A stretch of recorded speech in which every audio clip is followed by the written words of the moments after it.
Assalamualaikum warahmatullahi wabarakatuh. Kami di sini dari kelompok 3 akan mempresentasikan mengenai alat input dan output. Tugas ini diajukan untuk memenuhi salah satu tugas mata kuliah interaksi manusia dan komputer. Sebelumnya saya akan memperkenalkan terlebih dahulu kelompok kami. Yang di samping kiri saya yang duduk namanya Dewi Novita. Kemudian ada Dede Nopan, kemudian saya sendiri Ian Sugianto, dan di samping kanan saya ada Dewi Ratnasari. Untuk materi yang pertama akan dijelaskan oleh saudara Dewi Novita. Padanya saya persilahkan.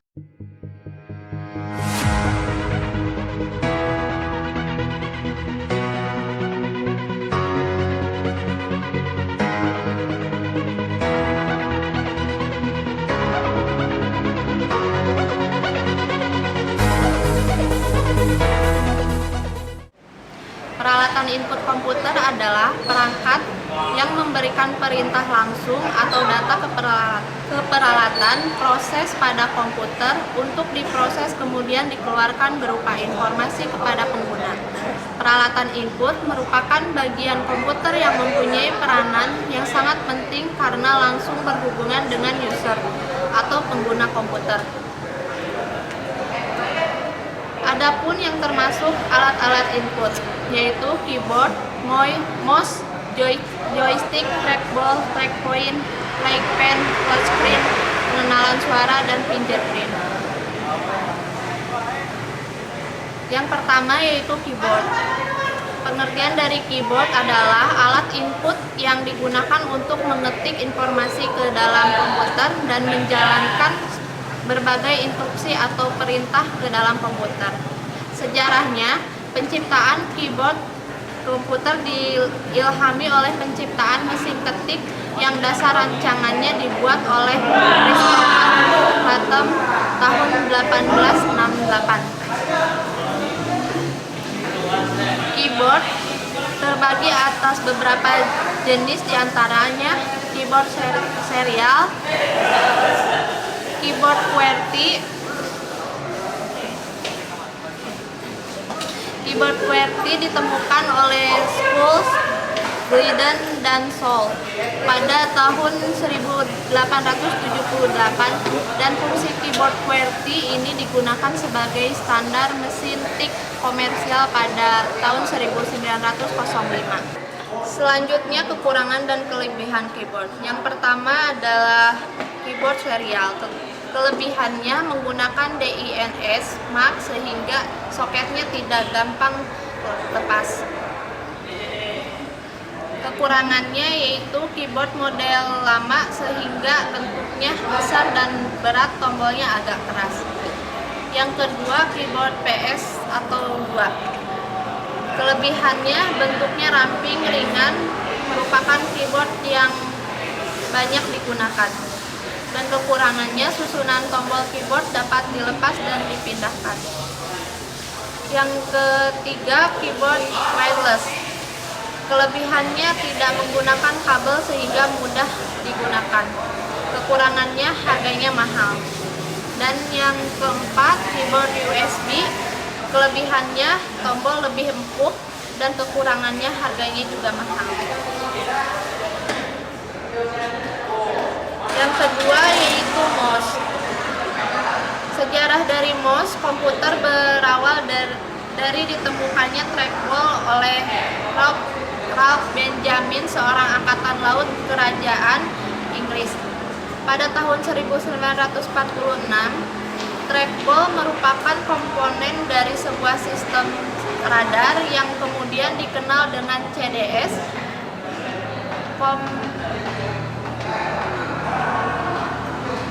Comprehensive Display System. Kemudian pada tahun 1963, prototipe mouse pertama kali diciptakan. Saat itu tercatat sebagai tahun di mana mouse ditemukan. Douglas Engelbart dari Stanford Research Institute yang berhasil menciptakan prototipe mouse tersebut. Dalam penelitian, Douglas dibantu oleh insinyur bernama penamaan Bill English. Atas penemuannya tersebut, Douglas Engelbart dikenal sebagai Father of MOS atau Bapak MOS. Pengertian dari MOS yaitu peralatan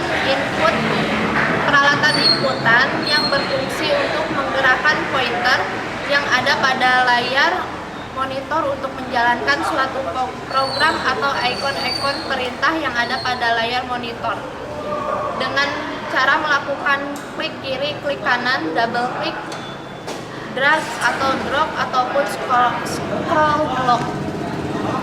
Jenis-jenis MOS. Yang pertama, mechanical MOS merupakan MOS generasi pertama.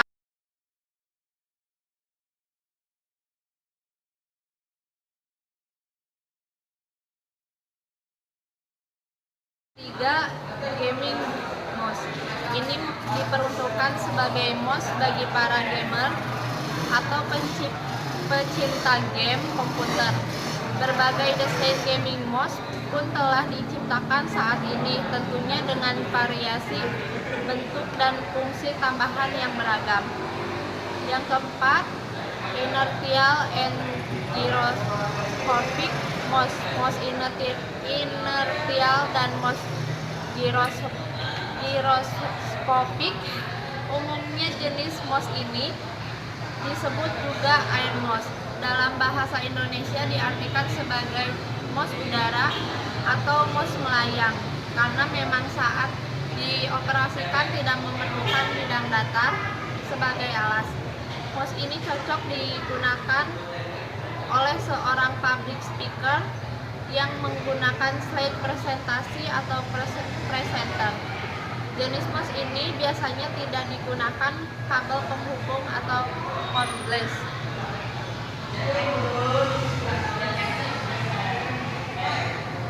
Selanjutnya, kekurangan dan kelebihan MOS.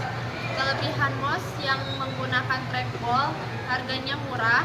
Kekurangannya MOS yang menggunakan travel yaitu harus sering dibersihkan untuk menghilangkan debu yang menempel pada bolanya yang dapat menghambat putaran pada roda-roda sensornya sehingga membuat MOS tidak dapat bekerja dengan baik dan gerakan user. Tingkat akurasi lebih kecil dibanding MOS optikal.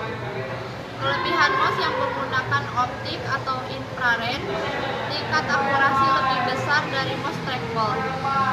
Perawatan lebih mudah. Kekurangan MOS-nya yang menggunakan optik atau infrared, tingkat akurasi 20 kali lebih kecil dibanding MOS laser.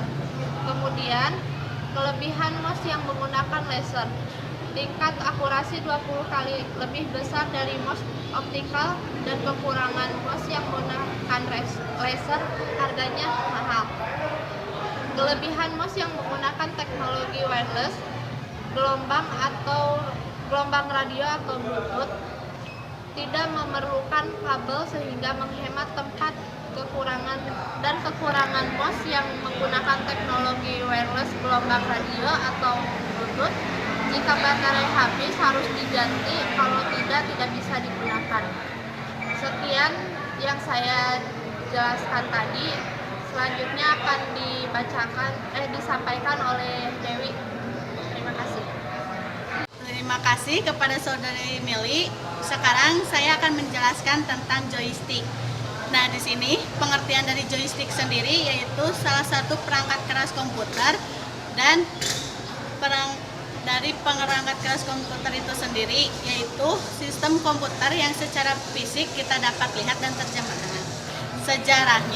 Sejarah joystick memulai dikenal pada abad 20-an. Pada waktu itu, nama joystick diarti tongkat pengendali pesawat terbang.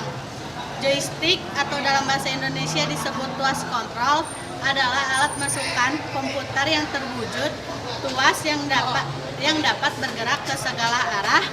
Alat ini dapat mentransmisikan arah sebesar 2 atau 3 dimensi komputer.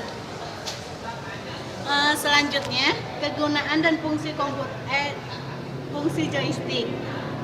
Yang pertama, alat ini umumnya digunakan untuk pelengkapan memainkan permainan video yang dilengkapi lebih dari satu tombol. Yang kedua, untuk mengontrol permainan video. Yang ketiga, untuk kontrol joystick juga banyak diimplementasikan pada mesin lain, seperti pada kursi roda bermotor dan truk. Dan keempat, untuk mempermudah gamers dan dalam bermain games. Macam-macam joystick sendiri ada. Yang pertama, satu joystick setir mobil. Jenis joystick ini berbentuk seperti setir mobil dan berfungsi khusus untuk game balap mobil. Kelebihan joystick. Kelebihannya tidak memerlukan tempat yang luas atau dapat dibuat menyatu dengan keyboard. Yang kedua, akurat. Dan yang ketiga, safe countering pointing device, merupakan alat petunjuk.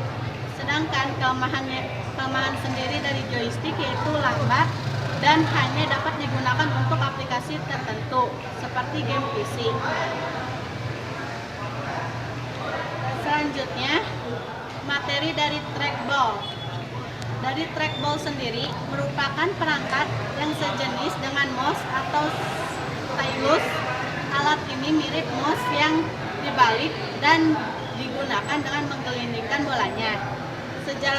Sejarah trackball sendiri diciptakan 11 tahun sebelum mouse atau T-Ticus, yakni di tahun 1952. Penemuannya adalah Tom Cranston dan Fred Lastop sebagai bagian dari sistem informasi medan perang terkomputerisasi yang disebut datar, yang digunakan militer Kanada. Jenis-jenis trackball sendiri ada 4 macam, yaitu satu slim blade trackball, yang kedua expert mouse, yang ketiga slim blade trackball mouse, dan yang keempat orbit optical trackball. Trackball sendiri mempunyai kelemahan dan kekurangannya. Yang pertama, kelebihannya adalah karena cara kerjanya secara mekanis yang dibilang trackball tahan banting, menghadapi minyak dan kelembaban dari jari tangan ketimbang trackpad.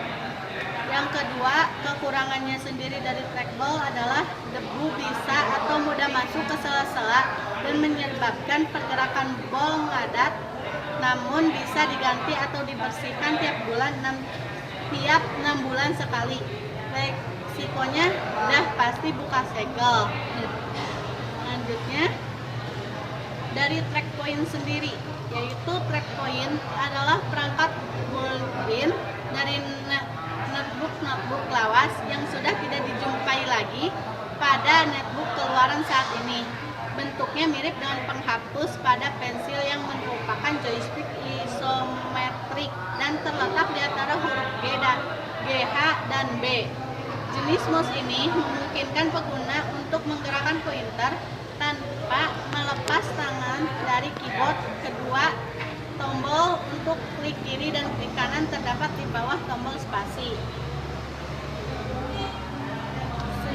Selanjutnya, light pen. Sejarah light pen sendiri pertama kali diciptakan sekitar tahun 1952 sebagai bagian dari proyek Whirlwind Limit di bawah kepemimpinan Jay Forrester.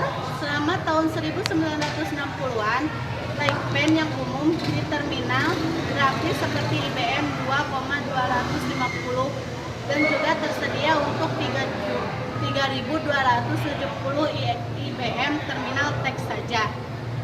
Dari pengertiannya sendiri, light pen adalah suatu input device atau pointer elektronik yang biasanya digunakan untuk menggambar teknis atau grafis di dalam komputer.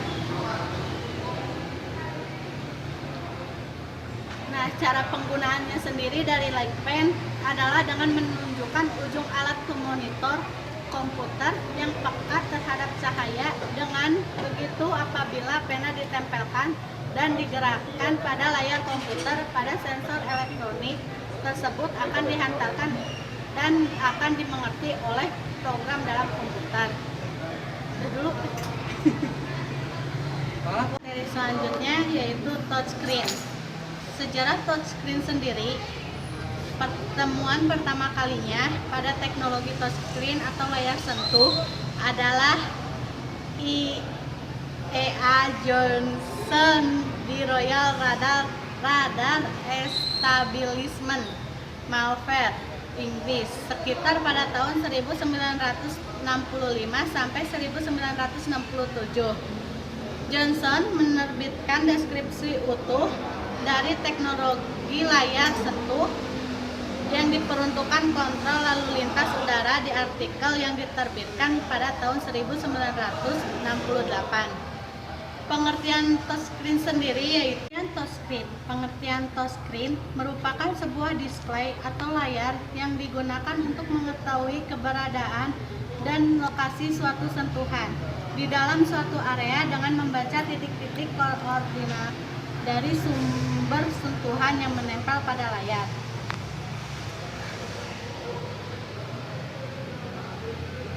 Selanjutnya, touchscreen memiliki beberapa jenis. Yang pertama, resistive screen. Layar yang cara kerjanya harus ditekan dapat menggunakan jari atau benda apapun.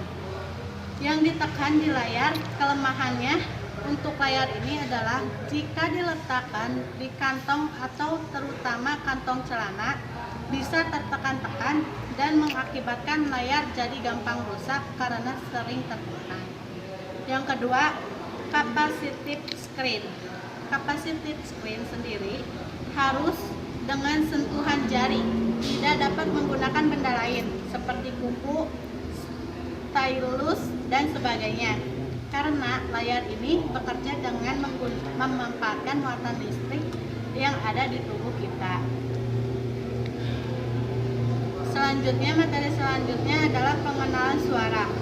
Alat pengenalan ucapan yang sering disebut dengan speech recognizer membutuhkan sampel kata sebenarnya yang diucapkan dari pengguna.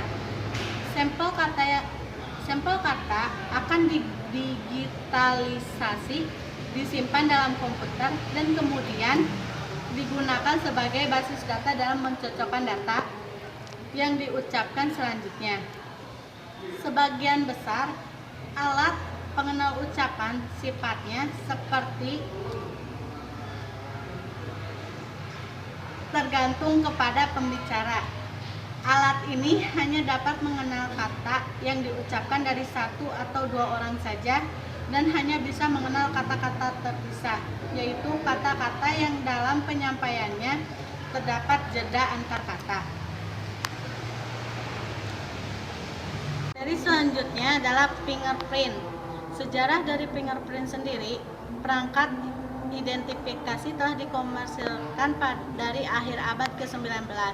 Perangkat yang paling populer di antara semua perangkat identifikasi karena kemudahan dalam akuisisi dan juga sejumlah sumber yang tersedia untuk pengumpulan data. Dan prototipe terbaik pertama kali dipamerkan pada tahun 1975 oleh PBI. Sebuah teknik pemindahan kapasitas digunakan sebagai dasar kerjanya. Fungsi dari fingerprint sendiri yaitu dapat digunakan bermacam-macam pengaplikasian, misalnya buat absensi di kantor yang mudah menggunakan sistem biometrik fingerprint, atau buat sistem pengamanan laptop, dan juga dapat digunakan untuk identifikasi.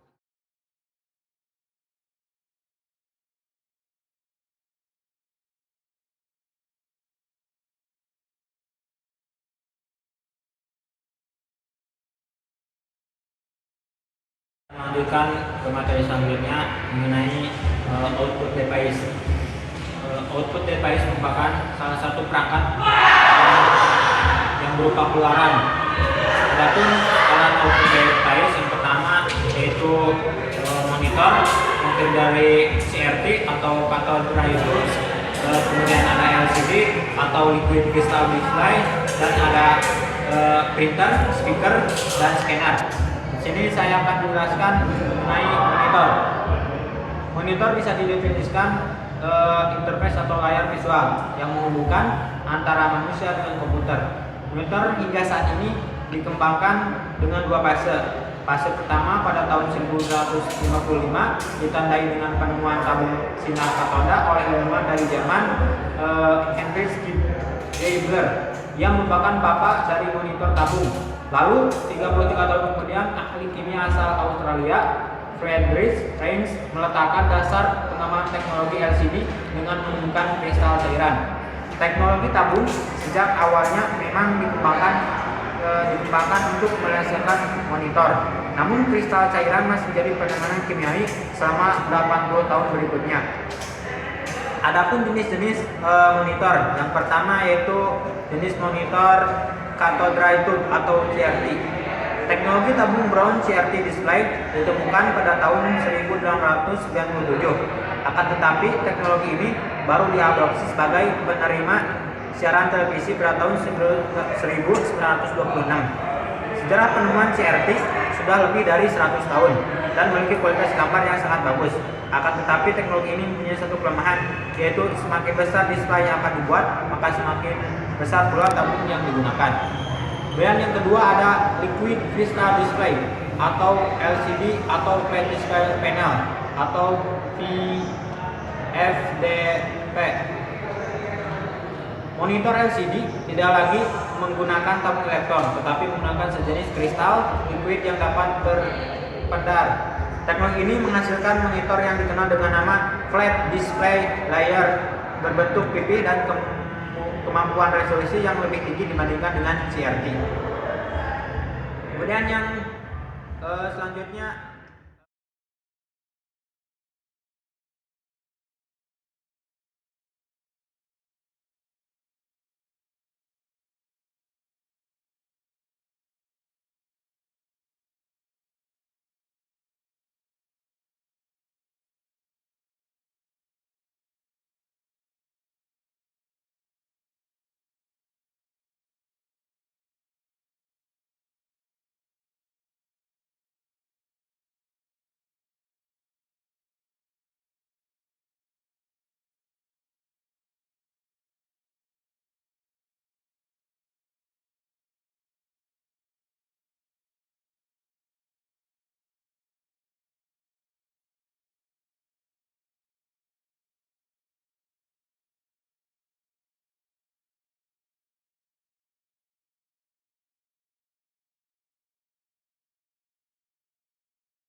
yang selanjutnya akan menjelaskan mengenai printer.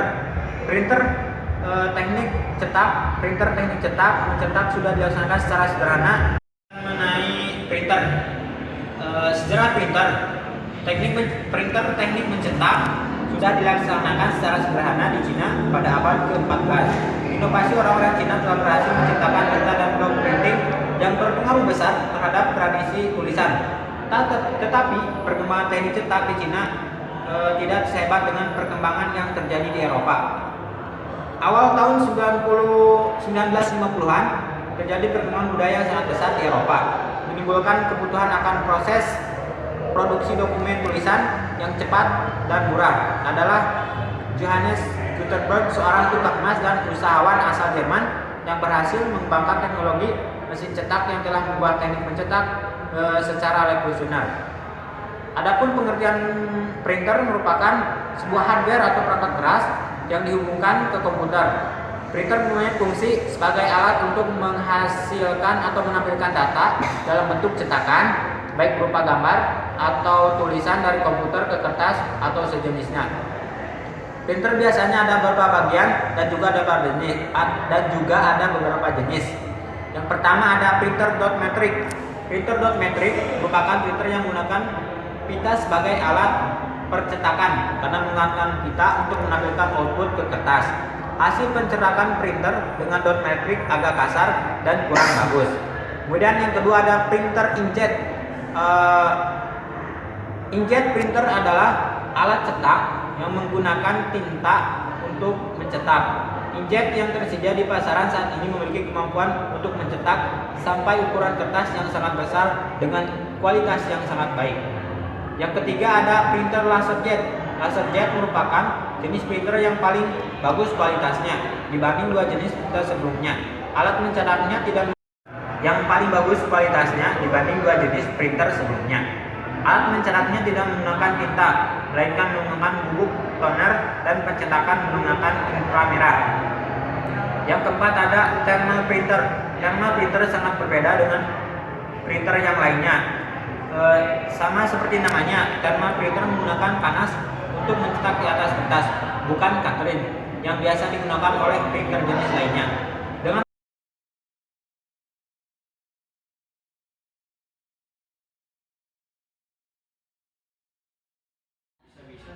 Selanjutnya saya akan menjelaskan tentang scanner. Sini ada sejarah tentang scanner. Sejarah perkembangan scanner berawal pada tahun 1975. Ketika Ray Kurzweil dan timnya menciptakan Kurzweil Reading Machine beserta software Omnifone OCR Optical Character Recognition. Teknologi software ini berfungsi mengenali teks yang ada di dalam objek yang di-scan dan menerjemahkannya menjadi data dalam bentuk teks. Scanner merupakan salah satu perangkat keras yang mempunyai sistem kerja sama dengan mesin fotokopi. Hanya saja scanner bertugas untuk menduplikasi objek dari bentuk hard file menjadi file digital. Jadi menggunakan mesin scanner Anda bisa menyaksikan file berubah menjadi sebuah area yang dapat diedit, dikirim, dan diperbanyak secara digital. Di dalam scanner terdapat sensor yang fungsinya adalah mendeteksi objek dan kemudian melakukan pemindaian ke komputer Anda. Jenis-jenis scanner antara lain adalah satu, flatbed scanner. Ini merupakan jenis scanner yang paling banyak digunakan oleh para user di seluruh dunia. Bentuknya panjang dan lebih tipis. Scanner tipe ini biasa dipakai untuk melakukan scan terhadap berbagai macam dokumen berupa kertas, gambar, dan file lainnya. Salah satu bagian penting yang terdapat dalam flatbed scanner adalah adanya kaca tembus pandang yang berfungsi men-scan file Anda. Kendati demikian, scanner ini mempunyai kelemahan yaitu tidak mampu melakukan duplikasi terhadap objek 3 dimensi. Ya, nomor 2, automatic documenter feeder. Bentuknya mirip dengan printer, di mana scanner satu ini juga masuk ke dalam fungsi printer all-in-one, yaitu bertugas untuk melakukan printing, scanning, fotokopi, dan mengirim file atau fax. Cara kerjanya juga lebih fasih, mudah, dan cepat untuk menggunakannya. Anda hanya harus meletakkan kertas atau hard file di bagian penampungan kertas, kemudian lakukan perintah scan dan mesin segera menjalankannya satu demi satu layaknya proses yang berjalan pada printer. Yang ketiga ada scanner drum. Scanner drum mempunyai hasil scan yang sangat bagus, dan hal itulah yang membuatnya banyak digunakan untuk men-scan. Untuk selanjutnya ada speaker. Speaker pada tahun 1898, Horace Short menggunakan sebuah desain speaker yang menggunakan kompresor udara yang kemudian menjualnya pada Charles Parsons. Kemudian mendapatkan beberapa tambahan hak paten di Inggris sebelum 1910. Pada tahun 1924, Dr. Walter H. Scotty menemukan pria loudspeaker pertama. Untuk pertama kalinya speaker menggunakan elektromagnet sehingga suara yang dihasilkan sangat keras. Namun pada waktu itu speaker yang menggunakan magnet jarang sekali digunakan. Ini dikarenakan harganya yang mahal. Lilitan dari sebuah elektromagnet disebut bidang lilitan atau dasar lilitan yang disambungkan melalui kedua pasang energi Z ke driver. Belokan ini biasa disediakan pada sebuah dual roll dan juga berperan sebagai filter listrik dari amplifier loudspeaker yang terhubung dengan listrik. Reaksi AC telah dilemahkan oleh lilitan penghambat listrik. Speaker merupakan salah satu perangkat output komputer yang memiliki bentuk seperti kotak ataupun bulat dengan kemasan unik yang berfungsi untuk mengeluarkan hasil pemrosesan dari komputer yang berupa suara.